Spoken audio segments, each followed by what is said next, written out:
Dear students, welcome in this topic. That topic is before the Industrial Revolution. In this topic, we will see what happened before Industrial Revolution.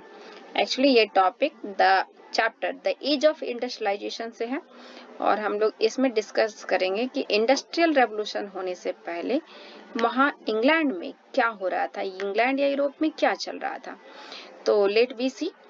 Actually industrial revolution को अक्सर हम लोग मानते हैं कि this is the growth of factory industry. मतलब जब से फैक्ट्री बनना शुरू हुआ तभी से इंडस्ट्रियलाइजेशन है और साथ में इंडस्ट्रियल प्रोडक्शन को फैक्ट्री प्रोडक्शन रेफर किया जाता है. उसी तरह से इंडस्ट्रियल वर्कर को एज सिमिलर माना जाता है फैक्ट्री वर्कर. हिस्टोरियंस अक्सर ये मानते हैं कि जब से फर्स्ट फैक्ट्री बैठी, पहली फैक्ट्री जब लगी तभी से इंडस्ट्रियलाइजेशन शुरू हुआ.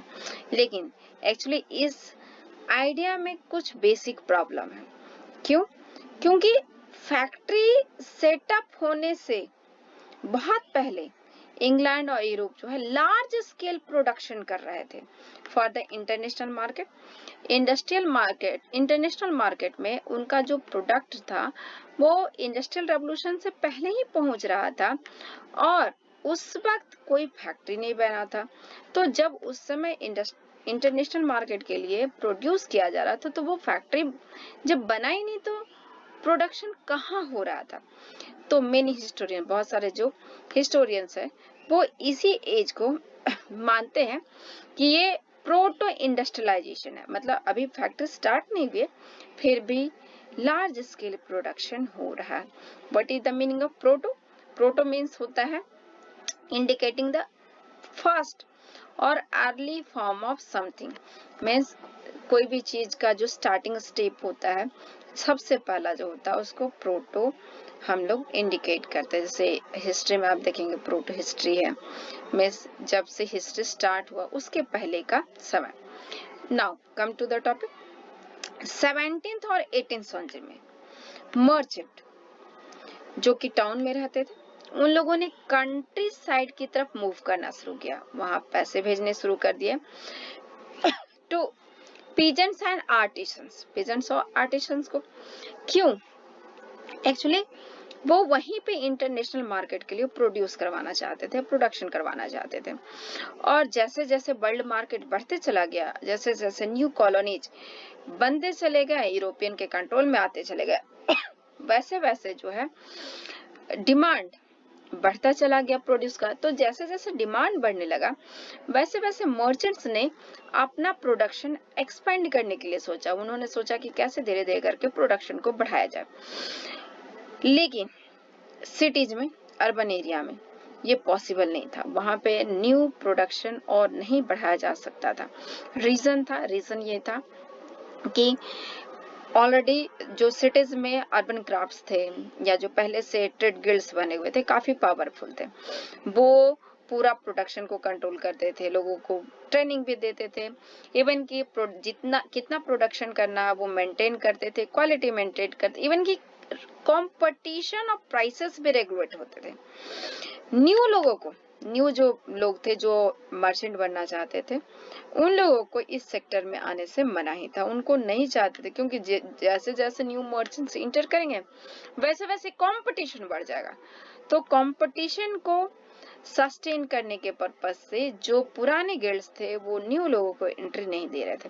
साथ में ये जो गिल्ड्स थे उनका पावर रूलर्स के थ्रू भी आता था, क्योंकि रूलर्स क्या करते थे कि पार्टिकुलर ग्रुप को या पार्टिकुलर गिल्ड को किसी न किसी प्रोड्यूस पे मोनोपोली दे देते थे. मतलब स्पेशली अब वही गिल्ड जो है उस प्रोड्यूस को बना सकता है और बेच सकता है. तो इट वाज रियली डिफिकल्ट, बहुत मुश्किल था न्यू मर्चेंट्स के लिए कि वो बिजनेस में आ सके. सो उन लोगों ने जब वो देखा कि जब हम लोगों को टाउन में एंट्री नहीं मिल रहा तो अब क्या करेंगे. तो उन लोगों ने सोचा कि अगर हमें टाउन में एंट्री नहीं मिल रहा है तो चलिए हम लोग कंट्री साइड की तरफ चलते हैं, विलेज एरिया की तरफ चलते हैं. सो इसलिए वो लोग विलेज की तरफ चलना शुरू हो गए. नाउ विलेज एरिया में क्या हो, तो विलेज एरिया में बहुत सारे पुअर पीजेंट्स थे, बहुत सारे आर्टिसन थे. उन लोगों ने मर्चेंट्स के लिए वर्क करना शुरू कर दिया. क्यों? इतना आसानी से क्यों? तो हम लोगों ने लास्ट ईयर पढ़ा था कि इंग्लैंड में एक समय था कि बहुत सारे ओपन फील्ड्स थे और बहुत सारा कॉमन लैंड था जिसपे जो पुअर पीजेंट्स थे वो डिपेंडेंट हुआ करते थे। कॉटेजर्स और पुअर पीजेंट्स ये लोग वहां से अपने सर्वाइवल के लिए वो फायरवुड कलेक्ट कर रहे थे या बेरीज कलेक्ट करते थे, वेजिटेबल्स है स्ट्रॉ ये सब कलेक्ट करते हैं। मतलब the need they are the source of alternative income. तो अल्टरनेटिव सोर्स ऑफ इनकम था ये जो कॉमन लैंड, ये धीरे धीरे डिसअपियर हो गया, गायब हो गया। कुछ लोगों ने उसको अपने कैप्चर में लेना शुरू कर दिया। तो जब लैंड नहीं बचा तो पुअर पीजेंट्स के लिए मुश्किल हो गया। उनके पास ऑलरेडी जो लैंड था वो बहुत छोटा था और वो स्मॉल प्लॉट उनके पूरे फैमिली के नीड को फुलफिल करने में कामयाब नहीं हो रहा था।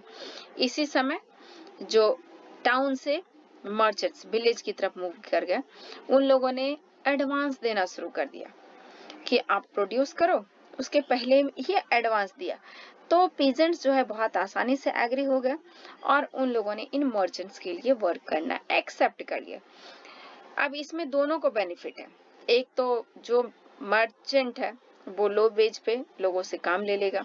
दूसरी बात, जो पुअर फैमिली के लोग हैं उनको कहीं जाना नहीं है, वो अपने फार्मिंग में भी जो थोड़ा बहुत लैंड है वहाँ फार्मिंग भी कर सकते हैं, साथ में घर में पूरा काम कर सकते हैं। घर के सारे फैमिली मेंबर्स एक साथ वर्क कर सकते हैं।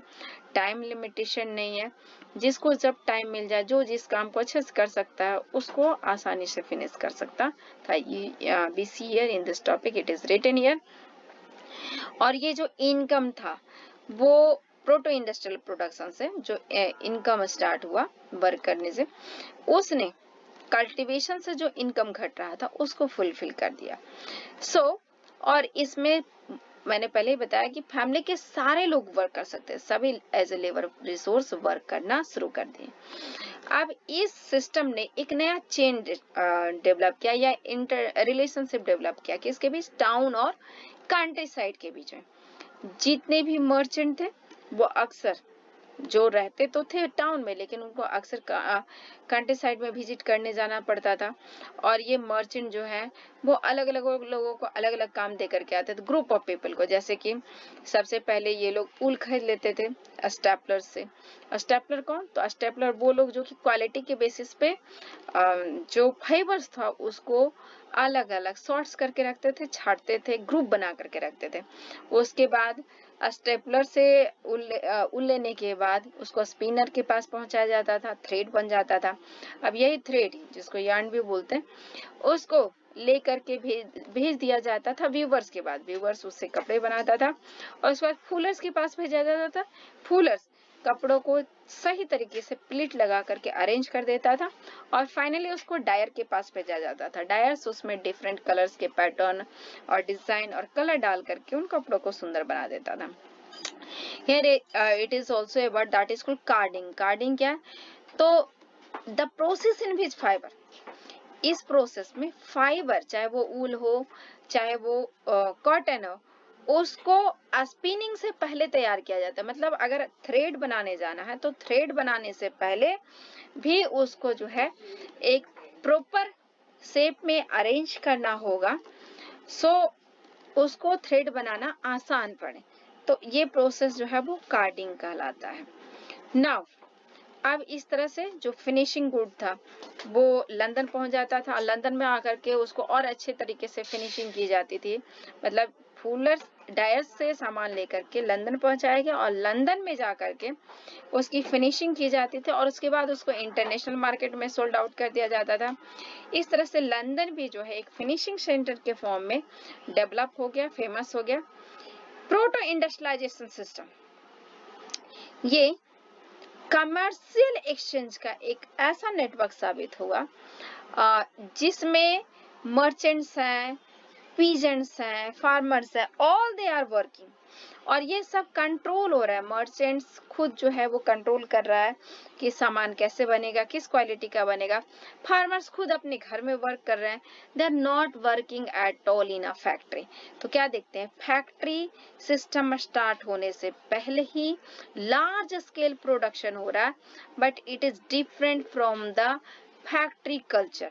फैक्ट्री कल्चर से अलग है और हर एक स्टेज पे हम लोग देखते हैं कि हर एक स्टेज, चाहे वो स्टापलिंग का काम हो, चाहे फुलर्स का काम हो, चाहे बीबिंग का काम, हर एक स्टेज पे 20 to 25 workers, all they are employed by merchant. ये सब के सब मर्चेंट के अंदर में काम कर रहे हैं। और इस तरह से अगर कैलकुलेट करें तो लगभग देखा जाता है कि 100 और more than 100 workers are working in a similar, एक मर्चेंट के अंदर में ये लोग वर्क कर रहे हैं। So this was the topic, that is proto industrialisation. अगर आपको इस टॉपिक से रिलेटेड कोई क्वेश्चन पूछना है तो you may right in comment box. And now thank you for watching this video. Thanks.